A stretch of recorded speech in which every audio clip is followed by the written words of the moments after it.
안녕하세요. 뽀얀거탑의 아나운서 류일합니다. 한 주 동안 잘 지내셨죠? 제 이름을 제가 발음을 제대로 못하네요. 류일합니다. 네, 네, 류일하. 예. 네, 선배님 안녕하세요. 네, 안녕하십니까? 오늘 아침부터 또 머리를 휘날리면서 열심히 오셨네요. 네. 너무 바쁘셔서 오늘 택시 잡을 시간도 없으셨다고요. 아, 네, 바빴어요.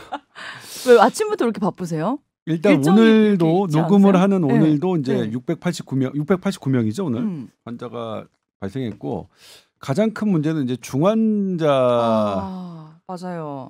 위중증 환자가 치료받을 공간이 지금 부족해서 네. 이 현장이 어떻게 운영되고 있고 일단 정부도 최선을 다하고 있고 병원들도 협조하려고 하고 있는데 네. 어려워요 사실은. 그러면 이제 국민들에게 어떻게 알려드려야 되며 그다음에 어떤 협조가 우리에게 필요한지 이런 부분을 하려다 보니까 네. 정말 너무 바빴어요 아침에. 오늘도 이제 뽀얀거탑에서도 그 이야기를 좀 자세히 해주실 거잖아요. 네, 그렇죠. 자, 일단 저희가 지난주에 뭐 약간 500명대로 내려가나 했는데 네. 큰 변화는 없더라고요 보니까. 네. 예. 오히려 조금 더 나빠진 것 같기도 하고. 네. 예. 예를 들면 지금 예전에 비해서 사회적 거리두기 효과가 그렇게 강력하게 나타나는 것 나타나진 같지는 않아요? 않아요. 아니 난 그게 너무 신기한 게 정말 우리 9시 이후에 서울 수도권에서는 모든 게 지금 셧다운 돼 있고 네. 똑같이 철저히 지키는데 왜 이렇게 안 내려가죠? 이 이건 확진자 수가? 겨울철이라는 특성이 있을 것 같아요. 네. 네. 왜 그러면 겨울에 네. 호흡기 질환들 그리고 특히 코로나19가 더 극성을 부릴 거라고 전문가들이 예상을 했냐면 네네. 실내에 더 많이 모이죠. 그렇죠. 그러면 밀집도가 더 높아지는데 음. 밀집도가 높아지지 않은 상태에서는 잠시 마스크를 벗은 게 커다란 문제가 안 되는데 밀집도가 높아진 상태에서는 잠시 마스크를 벗는 게 네. 조금 더 문제가 될 수 있겠죠. 잠시라도 네. 위험하군요. 그럼 보건당국 각국의 보건당국들이 브리핑에서 잠시 마스크를 벗는 게 큰 감염을 일으킬 수 있다라고 지금 말씀하시는 거는 이런 이유 때문입니다. 네. 또 두 번째 이유로는 이 시간이 점점 지나갈수록 점진적인 감염은 더 늘어날 거예요. 그러니까 쌓이면 쌓일수록 네. 그러니까 어느 정도 집단 면역이 형성되기 전까지는 시간은 지나면 감염병은 점점 누적되는 효과가 있거든요. 네. 그런 계절과 상관없이 시간의 누적으로 인한 효과가 있을 테고. 그럼 저희가 조금 노력해서 줄어들 것이다라는 희망은 헛된 희망이었던 거예요? 아니 그렇진 않죠. 그래서 네. 좀 더 우리가 세밀하게 좀 봐야 되는데 네네. 다만 지금 왜 3단계 락다운을 하지 않느냐? 락다운이 공짜라면 얼마든지 할 수 있어요. 아무 피해가 없다면. 지금 이거 신종감염병 중앙임상위원회 방역 당국자 담당자도 다 알아요. 네네. 너무나 하고 싶어요 락다운을. 네네네. 근데 락다운을 하면 많은 피해가 또 나타나요. 그렇죠. 그러니까 그분들이 계산하는 게 네. 신종감염병 중앙임상위원회는 초기부터 말씀드렸지만 정부의 가장 컨설턴트이긴 하지만 정부의 편에서 항상 말하진 않았습니다. 네. 초기에 사실은 초기에는 선제적 방역해야 된다고 했었고 매우 정부 정책과 그러니까 비상사태 선포해야 된다. 정부가 비상사태 선포하는 건 너무 아니라다. 이렇게 초기에부터 주창해왔던 분입니다. 네. 그런데 이분들이 왜 그걸 하지 않느냐? 네. 지금 락다운을 해보니까 피해가 크다는 건 우리가 알아요. 네, 그러면 네. 그 락다운을 했을 때 기대되는 피해보다 락다운을 했을 때 얻는 효과가 더 커야 우리가 할 수 있는 거죠. 네. 그게 장담이 안 되니까 실은 그리고 또 그래요. 1.5단계 있어요. 네. 2단계 있고 2.5단계 요 효과가 어느 정도 나타나야 락다운을 하는 더 큰 효과가 나타나는 걸 기대할 수 있겠죠. 그러니까 진통제를 100g 먹어보고 조금 효과가 있네. 그러면 200g 써볼까? 그렇게 되는 거지. 100g 써봤는데 아무 효과가 없어요. 그렇다고 더 세게 할 수는 무턱대고 없는 거예요? 200g 쓸 수는 없는 일이에요. 물론 200g 써도 괜찮지만 효과가 나타날 수 있지만 근데 문제는 200g이라는 게 지금 피해가 얼마나 있는지 지금 우리가 눈으로 확인했기 때문에 이런 부분이 되게 어려운 겁니다. 네네. 그리고 유럽에서 락다운을 했어요. 네. 한 2주간 네. 혹은 한 달간 했어요. 그때는 잠깐 줄었어요. 그 이후에 또 폭발적으로 다시. 늘었죠. 그러니까 락다운이라는 게 지속 가능하지 않다는 게 이미 확인됐고 그래서 그렇게 미국에서 하루에 20만 명 환자가 발생하지만 네. 앤서니 파우치 지금 세계적으로 트럼프 대통령과 다투면서까지 자신의 의학적 소신을 굽히지 않았던 사람이 네. 않았던 분이 지금 뭐 가장 이상적인 과학자라고 지금 평가받고 있죠. 학교 다니게 하자 그런 거예요. 락다운 함부로 하지 말자. 네? 그러니까 지금은 뭐냐면 아무 생각 없이, 그러니까 저는 뭐냐면 우리나라 전문가분들 중에서 네. 중심에서 이런 데이터를 다 보고 분석하시는 분들은 선제적 락다운 말씀을 안 하세요. 그런데 이런 중심에서 벗어난 분들이 이런 말씀을 하시는데 저는 그거는 사실은 전 개인적으로는 전문가답지 않은 판단이라고 생각합니다. 근데 가장 큰 문제는 네네. 이렇게 정말로 모든 데이터를 갖고 정말 치밀하게 분석하시는 전문가들은 우리에서는 언론에 잘 등장하지 않으시는 게 좀 문제예요.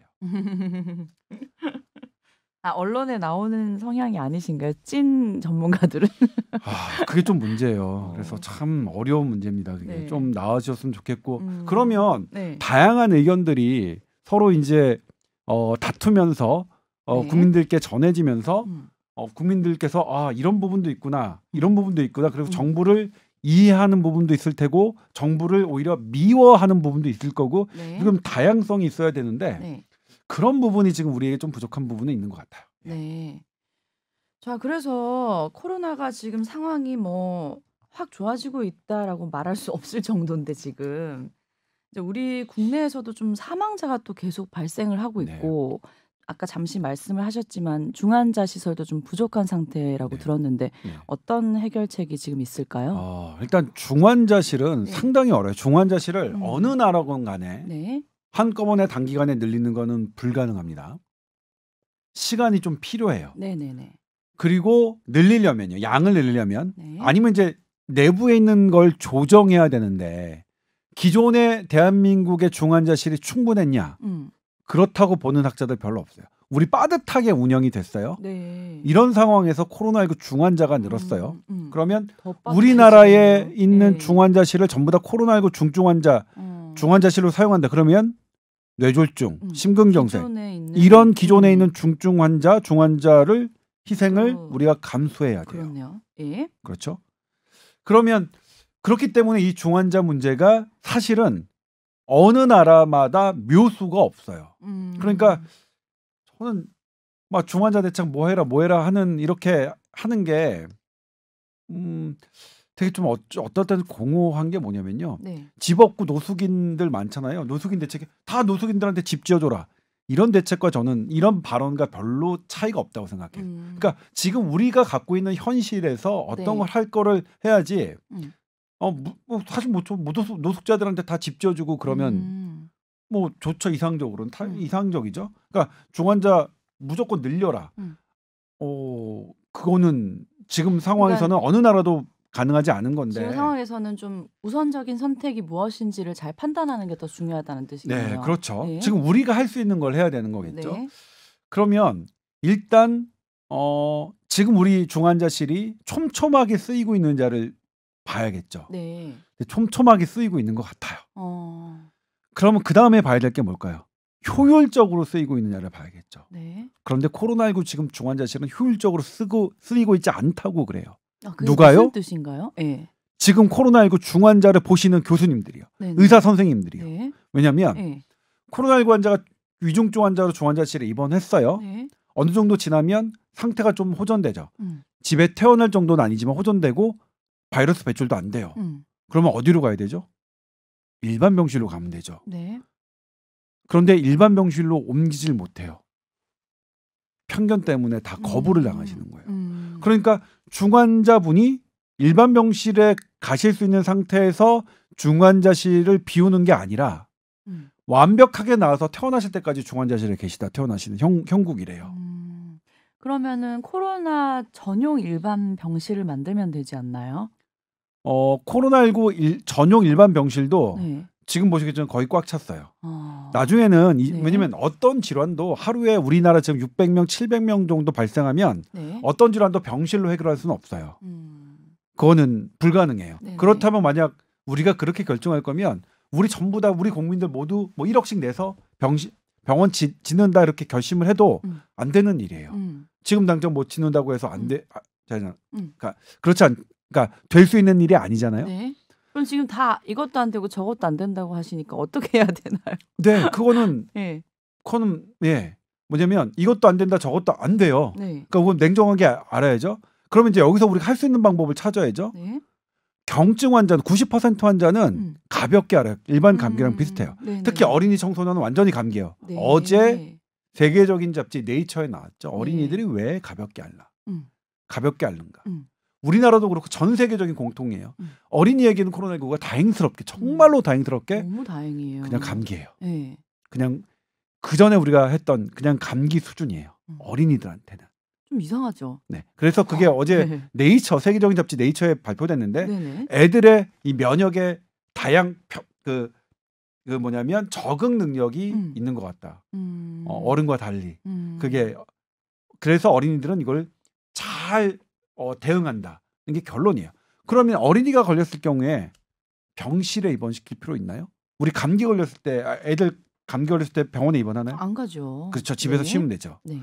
그러니까 경증 환자는 이제 자택에서 하는 방안을 우리가 빨리 도입해야 돼. 환자가 이렇게 늘 거면. 네네네. 예? 그리고 어떤 환자를 병원에 입원하죠? 우리 평소에?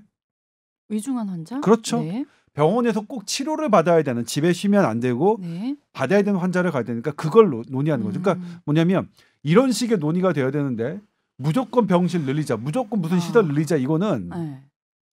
처음이라면 모르겠어. 우리가 예를 들면 50명, 100명, 그러니까 뭐냐면 예를 들면 환자 수가 많아봐야 메르스 때 그렇죠. 180명이었거든요. 그때는 한 뭐 병상 500개 병상 하면 네.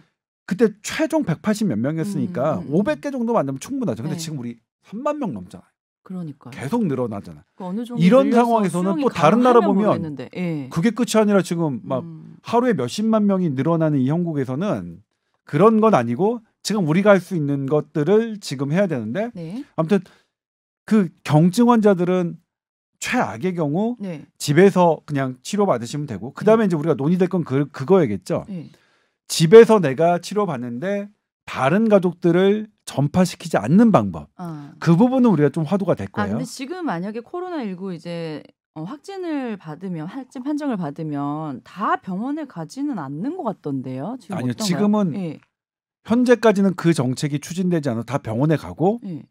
병실이 지금 원활치 않아서 예. 지금 대기 환자가 어제도 대기여서 안 간 거구나. 대기가 한 500명 됐었죠. 저는 분류 체계를 근데 좀 빨리 해야 돼요. 네네네. 그러니까 이게 본인이 내가 경증인지 위중증인지 모르잖아요. 그래서 네. 이 분류 체계를 프로토콜을 어떻게 만들어서 그러게요. 모든 의료진이 다 많은 환자에게 갈 수 없잖아요. 본인이 어떻게 딱 어떤 시스템에 접해서 본인의 상태와 나이, 질병 이런 걸 딱 보면 본인은 경증에 해당합니다. 본인은 위중증에 해당할 수 있습니다. 요 분류 체계를 빨리 만들어야 될 것 같아요. 그러려면. 네. 근데 지금 실은 뭐냐면 오늘도 제가 이제 보건당국과 병원 관계자들하고 통화를 해보면 네. 너무 바쁘세요. 그럴 여력이 지금 없어서 네네. 저도 지금 함부로 막 뭐 지적질 이런 거를 못하고 이렇게 지금 너무 바쁘게 일하는 사람들한테 지적질하는 거는 좀 네네네네. 가혹하다는 생각이 들어서 근데 그런 부분은 됐을 것 같고요. 그다음에 저는 이제 그 의료진들이 말하는 게 우리가 코로나19에 조금 침착할 필요는 있다. 네. 너무 무섭게 생각할 필요는 없다. 근데 네. 뭐냐면 TV에 보면 어제도 이제 모 방송에서 네. 20대 환자가 지옥에 떨어진 것 같았다 이런 표현이 있는데 코로나 아주 걸렸을 때? 드물어요. 예? 그러니까 실제로 신종감염병 중앙임상위원회가 그랬죠. 언론에는 아주 드문 케이스만 나와서 세상 모든 사람들이 그렇게 되는 것처럼 예를 들면 그렇잖아요. 엊그저께 기사도 나왔지만 뽀르지라고 하나요? 예. 이걸 터트린 뭐 어느 필리핀의 소녀가 네. 이렇게 해가지고 막 엄청난 종기가 됐잖아요. 네네네. 그거는 정말로 드문 일이거든요. 그렇죠. 저는 최근 몇 년간 본 적이 없어요. 네. 그런데 그런 케이스들이 계속 언론에 보도되니까 마치 이게 대단히 무서운 것처럼 되는데 그렇지는 않더라. 그러니까 그분들이 실제로 그렇게 말씀하셨어요. 그러니까 어떤 거요? 막 심리적인 공포 플러스 네, 뭐 통증이나 이런 것들. 대부분 45세 이하는 대부분 괜찮다. 네. 거의 그러니까 99% 괜찮다. 감기처럼 지나가던가요? 다른 분들은? 네. 네. 특히 나이가 어릴수록 더 감기처럼 지나가고요. 네. 물론 그렇다고 해서 이제 뭐 이게 전파력이 있으니까 이런 말을 처음에 못 드렸던 게 방심할까봐, 네. 방역에 방심할까봐 이런 말씀을 못 드렸는데 네네네. 지금은 이제 우리가 네. 방심을 걱정하느냐, 냉정한 걸 걱정하느냐 다퉈봐야 되는 거예요. 지금 우리가 모든 게 지금 여력이 없어요. 뭐 어떻게 해요? 그나마 우리는 낫죠.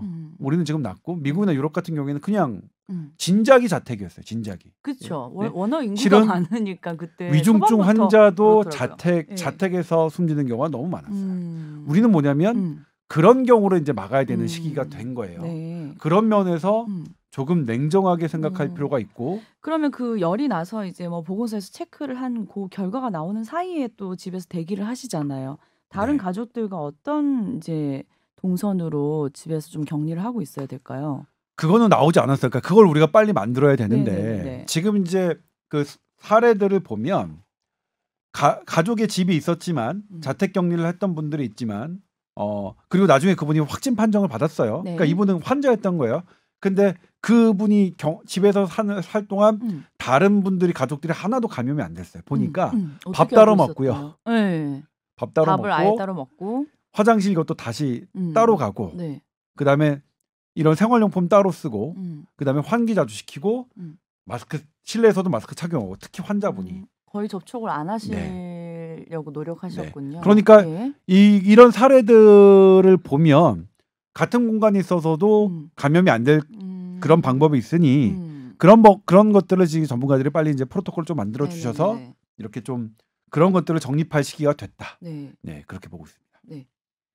자, 그래서 이제 코로나가 우리가 이제 1년 내내 코로나 얘기만 하면서 뭐 백신이나 치료제만 나오면 이게 뭐 다 해결되겠다 이런 얘기를 한참 했었는데 솔직히 이제 백신이 나온 거잖아요. 네. 근데 막상 나오고 보니까 또 부작용에 대한 우려도 엄청 커지고 있더라고요. 네. 이게 어떤 상황인가요 지금? 네. 예.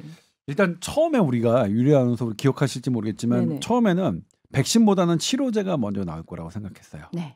그런데 지금 우리가 12월 달이죠. 한 12개월의 경험으로 쌓여 보니까 치료제가 더 어려워요. 이 코로나 바이러스의 특성상 항체를 줘도 네. 이미 중증 환자는 항체가 많아요. 그러니까 항체로 준다고 해도 해결이 안 되고 바이러스 약을 줘도 지금 렘데시비르 같은 가장 효과 있는 바이러스를 억제하는 것도 네. 잘 안 좀 먹히고. 안 먹히고 예. 정말 치료제는 오히려 더 지금 상황에서는 예상과는 어려워졌고 네. 백신이 오히려 지금은 더 각광을 받고 있는데 네. 처음에는 항체가 생기는 게 3개월 정도 뿐이라서 이거 백신을 맞아봤자 3개월밖에 효과 없는 거 아니야? 그럼 무슨 백신이야 이게? 이랬다가 네. 세포 매개 면역을 확인하면서 세포 매개 면역이 최소한 6개월 그리고 1년 이상 가는 게 많이 확인이 되면서 네. 백신을 맞으면 적어도 6개월, 1년 이상 면역력이 획득되겠다. 이렇게 됐고 그리고 현대 과학 기술이 상당히 발전해서 이걸 빠른 시간에 만들었죠. 네. 아니 그럼 코로나가 걸린 분들은 그 다음에 코로나가 재감염되는 경우가 별로 거의 없었나요? 없어요. 예. 거의 없어요. 지금 이분들이 거의 없어요. 네네. 우리 당초에 어떻게 얘기했었죠? 네. 코로나 한 번 걸렸다가 또 걸릴 수 재감염돼- 있다. 음. 그랬잖아요. 거의 없어요. 우리나라도 공식적으로 확인된 건 딱 한 분이고요. 아. 의심되는 경우 한 케이스가 2개. 우리 3만 명 중에 2명 정도예요. 그 나머지 걸리신 분들은 네. 재감염이 안 된 거예요. 그러니까 애당초 우리가 잘못 짚었던 거예요. 그러니까 우리 현대 의학이 네. 그러다 지금 이제 12개월 하면서 한 거니까. 네네네네. 그러니까 이제 뭐냐면 백신의 기대감도 훨씬 커진 거죠. 예. 일단 지금 영국에서 지금 시판이 그러니까 접종을 시작했고 오늘 새벽에 이제 보도가 났지만 미국에서도 파이자 백신을 했죠. 네. 근데 이제 처음에 그걸 백신을 맞았던 사람 보니까 한 15%에서 연락 오고 피로감을 했다. 그래서 막 그것도 막 뭐 부작용 심각하다. 알레르기 반응 예. 보였다. 뭐 그리고 이제 이러더라고요. 영국에서 하자마자 네. 2명이 알레르기를 네네네네네. 보였었죠. 네. 그것에 대해서 전문가들은 어떻게 평가했냐면 네. 있을 수 있는 반응이다. 그리고 알레르기 있는 사람은 그렇게 했죠. 그러면 이제 뭐냐면 이걸 어떻게 저는 이제 어떻게 말씀드리고 싶냐면 네. 이거는 우리가 특히 영국이나 미국 상황은 그런 걸 선택할 수 있는 상황은 아니에요. 지금 코로나19로 너무 많은 환자들이 목숨을 잃고 있기 때문에 네. 그리고 만약 코로나19를 예방 주사를 맞아서 즉각 사망하는 사람이 생겼다. 그러면 또 그건 좀 이거 문제가 다퉈봐야 될 되죠. 텐데. 다퉈봐야 되죠. 네. 진짜 이거 백신을 맞을 거냐 말 거냐. 음.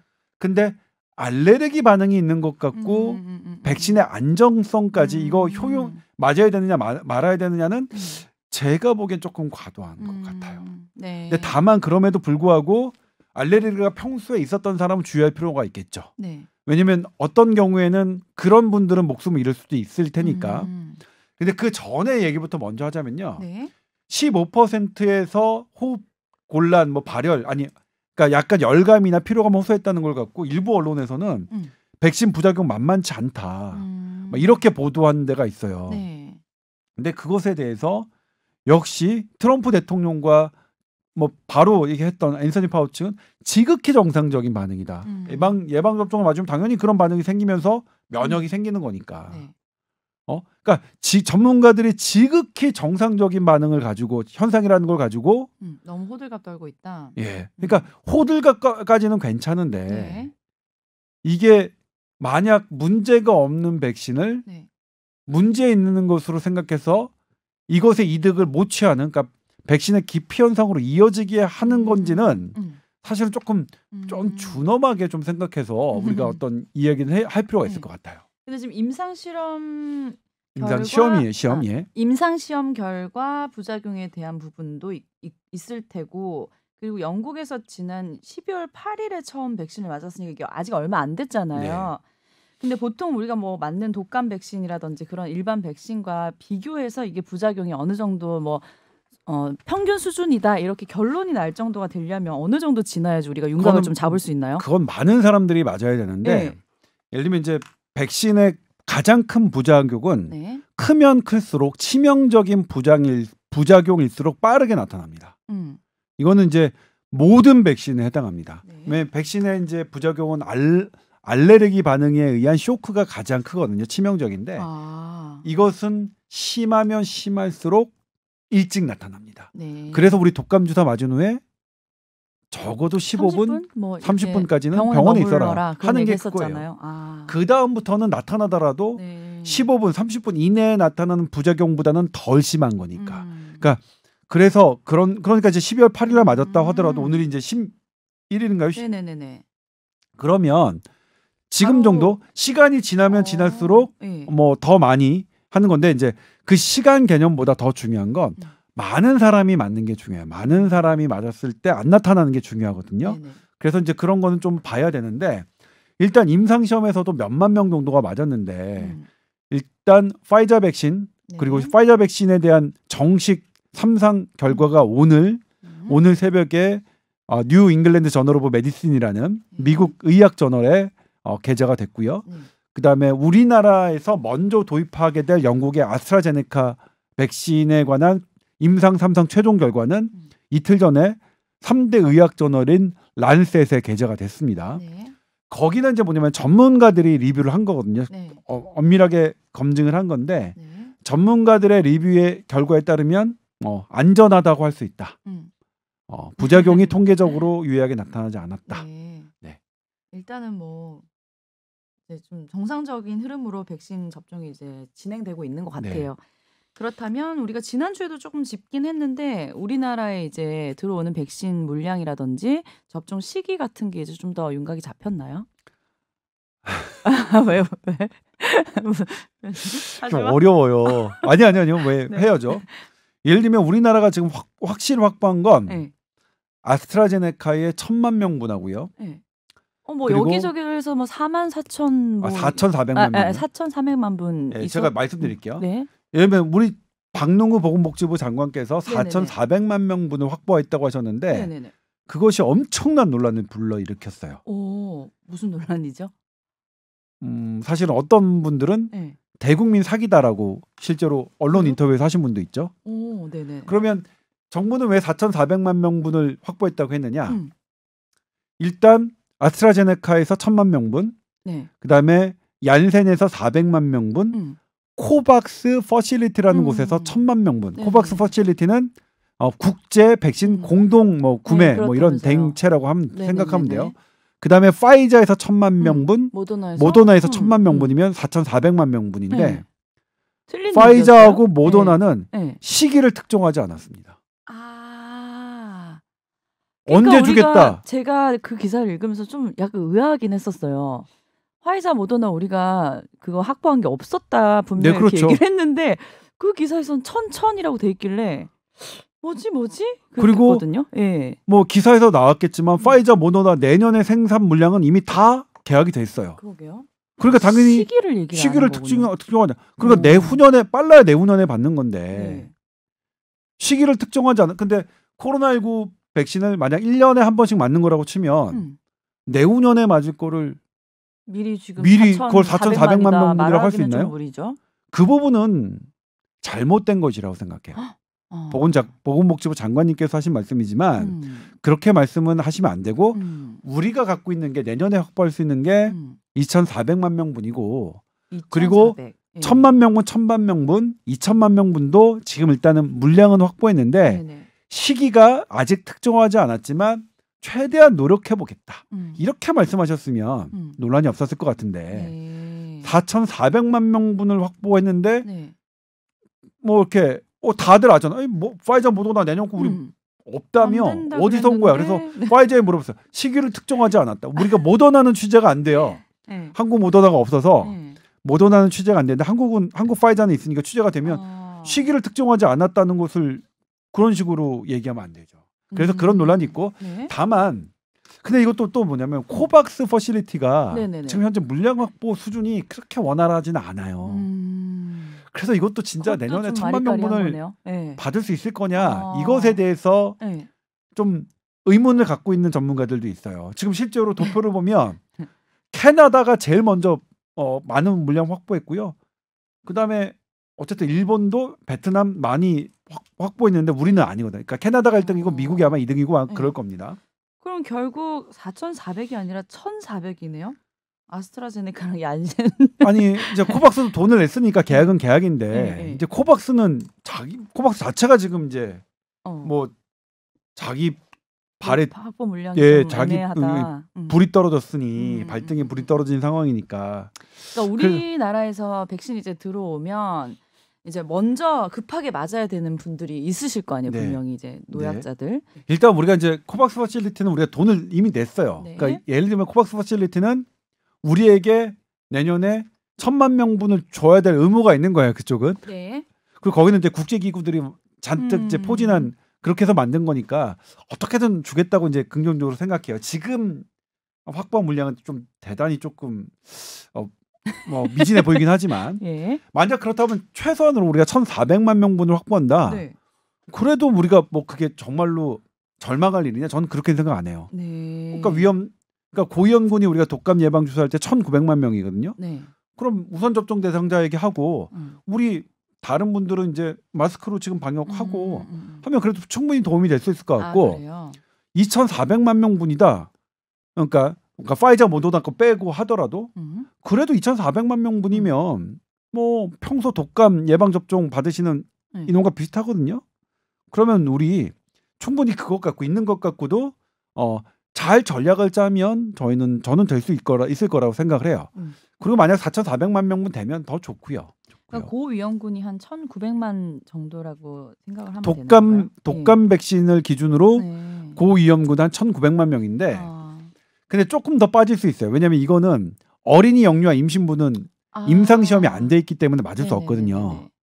그러니까 그리고 어린이는 사실 고위험군 아니고.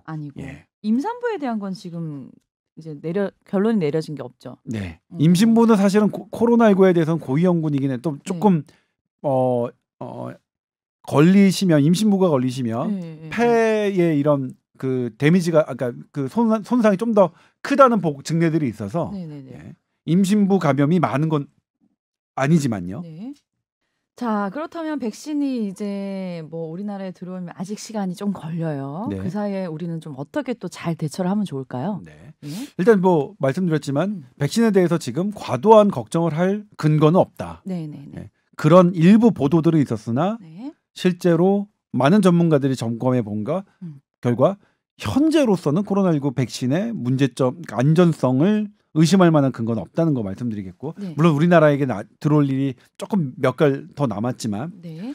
그다음에 사회적 거리두기 단계 음. 고민이에요 사실은 정부도 3단계 할 거냐 말 거냐 음.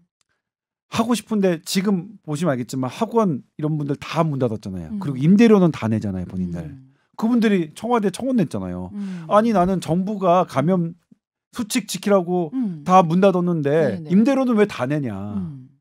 그럼 임대료도 건물주도 이거 고통분담해야 되는 거 아니냐. 음. 전 논리적으로 너무 맞다고 생각해요. 맞아요. 예? 네. 아니 건물 그거 뭐냐면 지금 딱 건물주만 아무 피해 없으니까 음. 가장 상위층에 있는 분들만 음. 아무 데미지가 멀쩡하게. 없어요 사실은. 예? 그래 그런 부분이 있어요. 그래서 지금은 그런 부분을 되게 첨예하게 따져야 되는데 어떻게 해야 되느냐. 무조건 그럼 전 안 가야 되느냐. 전 모르겠어요. 저는 제가 지금 저 처음에 어땠습니까? 처음에 3월달 4월달을 아무데도 가지 마시고 뭐 하지 마시고 일단 막아야 됩니다 이렇게 했잖아요. 저는 지금은 네. 그 생각이 좀 바뀐 게 네. 저는 우리 동네에 제가 좋아하는 커피집하고 빵집이 망할까 봐 걱정이 돼요. 그래서 어쨌든 마스크 쓰고 네. 뭐 어쨌든 최선을 다해서 음. 조금이라도 제가 도와드릴 수 있는 게 뭔지를 네. 조금 고민하게 되더라고요. 네. 아니 우리 뭐 그 아파트 단지에 있는 그 요가 선생님도 아예 문을 닫고 3주간 문을 닫고 어떻게 먹고 사시는지 좀 걱정이 돼요. 뭐 본인이 여유가 있으시면 되겠지만 임대료는 계속 내실 테고 문 닫으면 수입은 전혀 없으실 텐데 그리고 우리 아이가 다니는 수영장도 지금 문 닫았거든요. 다 그래요, 와 거기 지금. 어떻게 버티실까? 네. 버티기예요, 진짜 지금. 예. 그런 부분들을 우리가 이제는 조금은 두루 생각해야 되는데 그러려면 코로나19에 대해서 좀 냉정해질 필요는 있다. 위험성. 그러니까 사실 제일 중요한 게 어르신들은 되게 위험하니까. 어르신들에게는 지금껏 나왔던 감염병 중에 가장 위험하니까 최대한 우리 부모님하고는 만나지 않는 게 좋겠다. 이게 모 대학병원의 지침입니다. 부모님과 식사하지 마라. 어떠한 지침이 내려질 때까지. 네. 이게 빅5 병원 중에 하나의 그 임직원들에게 내린 오더거든요. 네네네. 그러니까 가장 전문가 집단이 자기의 직원들에게 내는 거예요. 가장 위험한 사람들이 부모님이니까. 부모님과 식사도 하지 말고 만나지 마라. 네. 그러니까 그런 마음으로 우리가 어르신들을 조금 그러니까 지금 조금 아쉽긴 하지만 만나지 않는. 그리고 만약 만난다면 철저하게 마스크 쓰고 거리두기 2m 거리두기 하고 우리가 가장 조심하고 보호해 드려야 될 분은 어르신들이다. 라는 거 말씀드리고 싶어요. 그러니까 지난 왜 이제 1년간 생각을 해보면 최대한 그래도 멀리 하려고 하다가 중간에 왜 추석 같은 거 껴있을 때도 네. 뭐 고향 안 내려가시는 분들 많고 그랬잖아요. 네. 근데 이번에도 이제 곧 신정이 또 다가오니까 저는 명절 때는 그래도 찾아뵈야 되는 거 아닌가? 어떻게 하지? 굉장히 그게 좀, 고민되더라고요. 예, 예. 걱정이 돼요, 사실은. 네. 걱정이 되는데 그때는 뭐냐면 부모님들하고 놀러 가는 거 가족 여행은 되고 고향 방문 하지 말라고 해서 좀 논란이 됐잖아요. 네. 그러니까 가족 동반해서 놀러 가는 것도 맞든가. 근데 어쨌든 고향을 가시든 가족분들과 놀러 가시든 부모님은 고령자 그리고 만성질환자 이런 분들은 우리가 정말로 각별히 좀 조심해야 될 것 같아요. 지금 이 순간에. 왜냐면 그리고 그때는 사실 걸리시더라도 중환자실 위중증 환자 병실이 있어서 치료는 그래도 뭐 제때 받아줄 수 있는데 네네. 지금은 사실은 아주 위기거든요. 그래서 오히려 추석 때보다 조금 더 우리가 좀 어르신들에 대해서는 네. 조심할 필요가 있다. 그러니까 코로나에 대해서 전반적으로 우리가 너무 겁낼 필요는 없지만 노령자에 대해서는 굉장히 신경을 써야 된다. 더 그러니까 신경 써야 될 우리가 상황이다. 네. 어린이 학생들한테 걱정하는 그 관심을 노력을 어르신들에게 좀 돌렸으면 좋겠어요. 그 얘기하니까 더 걱정되잖아요. 그러니까 이게 뭐냐면 휴교 문제가 그러니까 오늘 말씀 안 드렸는데 네네. 왜 미국에서 휴교를 하지 말라고 했어요. 그러니까 걔네들은 유니세프도, 온라인도 이제 하지 말라는 얘기인가요? 학교를 문 닫지 말라. 아무 별 지장이 없더라. 근데 우리나라는 뭐냐면 맞벌이 부부들 애들이 학교 안 가고 집에 있으면 누가 와서 봐주셔야죠? 할머니. 부모님이잖아요. 할머니 할아버지잖아요. 그래서 전문가들이 계속 얘기해요. 정말 이거 우리 휴교 정책 온라인도 뭐냐면 집에 있는 거잖아요. 이거 다시 생각해보자. 이거 하면은 할머니 할아버지들이 더 움직이셔야 되니까 그런 부분들 좀 우리가 이 부분도 조금 수면 위에 올려놓고 좀 음. 논의를 해봐야 될 것 같아요. 너무 어렵네요, 진짜. 네. 아. 아무튼 또? 우리 뭐 예. 오늘의 결론은 음. 뭐 그렇죠. 음. 좀 상황은 안 좋아지고 있다. 음. 그리고 노력하고 있지만 지금 냉정하게 봐야 된다. 그리고 네. 백신에 대한 과도한 공포 가질 필요 없다. 네네네. 천천히 지켜보고 우리가 만약 맞게 된다면 지금으로서의 근거는 충분히 맞을 만하다. 그다음에 지금 우리 어르신들에 대한 이 배려, 어르신들이 감염되지 않도록 하는 것을 초집중해야 된다. 예. 그러니까 요즘 이제 솔직히 말하면 이 시기가 지금 연말 연시라서 네. 막 사람들이 들뜨고 막 그런 거 이제 챙길 시기인데 이 코로나 영향으로 이제 모임도 많이 다 이제 없어지시고 하실 것 같아요. 그러니까 그 정도 수칙은 정확하게 지키시면서 노령자들 좀 잘 보호해 주시는 거 항상 신경 쓰시면 네. 뭐 잘 지나가지 않을까, 또 잘 이겨내셔야죠. 네. 다 함께. 네. 우리 다 같이 이겨내자고요. 예. 자, 그리고 TOWR@sbs.co.kr로 메일 보내주시면 되는데, 뭐 코로나 얘기를 너무 많이 하기 때문에 다른 게 또 궁금하시거나 원하시는 이야기 나누고 싶은 게 있다면 거기에 또 메일 보내주시면 저희가 또 골라서 고민해 보도록 하겠습니다. 네. 여기까지 할까요? 네. 선배 오늘도 바쁜 하루 보내실 텐데 고생하시고요. 코로나 항상 네. 조심하시기 바랍니다. 여러분들도 건강하시길 바라겠습니다. 감기라도 걸리지 마십시오. 그러니까요. 한 주 동안 건강하게 지내십시오. 다음 주에 뵙겠습니다. 감사합니다. 네, 고맙습니다.